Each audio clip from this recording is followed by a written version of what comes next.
kaka yetu, ndugu yetu, rafiki yetu, mtanga mwenzetu, lakini kwa kipekee kabisa ni mwana Simba mwenzetu Hamis Mwinjuma.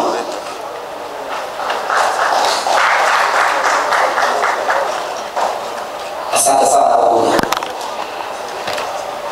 Nipende kutambua uwepo wa mwenyekiti wa klabu ya Simba, baba yangu Murtaza Ali Mangungu.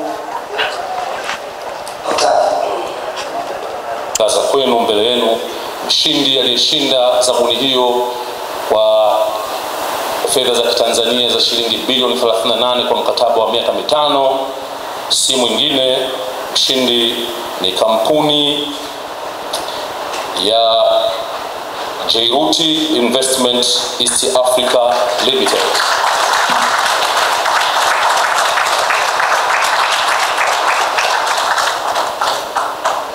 Makofi machache.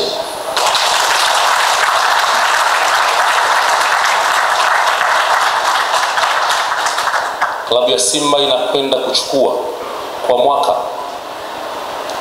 fedha takriban bilioni 5.6 kwa mwaka mmoja. Makofi mengi sana.